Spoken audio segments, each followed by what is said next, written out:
పార్వతి మండియాల పట్నం మీద బసవయ్య బసవశేషమ్మ వాళ్ళకి సంతానం నీకు కోటి బాధలు పడితే నా యొక్క అంశ లోపల వీర భైరవుని వీర సోమలింగ స్వామిని నేను అటువంటి దానికి సంతానం ఇచ్చిది అవడలాదేవుని ఇద్దరు కొడుకులు ఒక బిడ్డన సంతానం ఓడిగట్టినాను అయ్యయ్యో దేవి పార్వతి వాళ్ళు రాజగురుల దగ్గర విద్యలు నేర్చుకొని వస్తూ ఉంటే 6 కులాలు 18 వరణాల జాతి నేతల పిల్లలు గుర్రాల ఆటలు ఆడుతున్నారు మన కొడుకు సోమలింగయ్య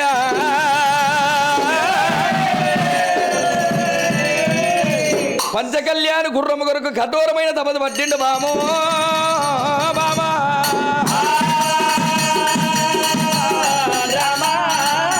తల్లిదండ్రులను కట్టుకుంటూ గుర్రం అంటే లేదంటదగా నేను గుర్రం సాధించి తెస్తానంట చేరవచ్చి మనకు తపస్సు పట్టిండు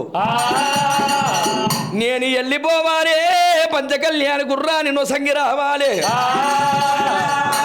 భగ్రమండి దగ్గర వెలిసినాడు దేవదంగం అయ్యో సంగమాది రూపం ఎత్తుకున్నాడు భగ్రమండి దగ్గర మెరిసిండు దేవదంగమాది పరమేశ్వరుడైనా ఎడమ సంఖ్య కెండి జోలే కుడి సంఖ్యకి బంగారు జోలే నాదన్న నందులు రూపెల్ల రుద్రాక్షలు మోపల్ల చంద్రకాయ జడలు వేసి జడల సందుల చంద్రకాయ తావరాలు వేసును కుడి సంఖ్యల కుర్సనంది ఎడమ సంఖ్యల ఎమక జమక పిల్ల గామంత గంట గుంబంతి శంగు అయ్యబట్టిండు మరవ పుట్ల త్రిశూలమైన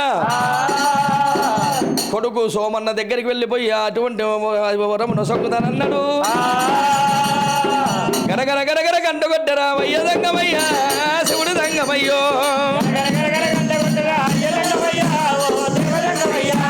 అలుగుల సూలము చేత పట్టుగా మాటలాడినాడు దంగమ మాటలాడినాడు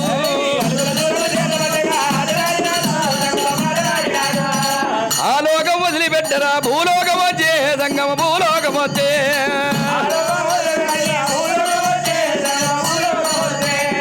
మాదేవుడు గుళ్ళగాడికి వస్తమున్నడైనా దంగమ వస్తమున్నడేమో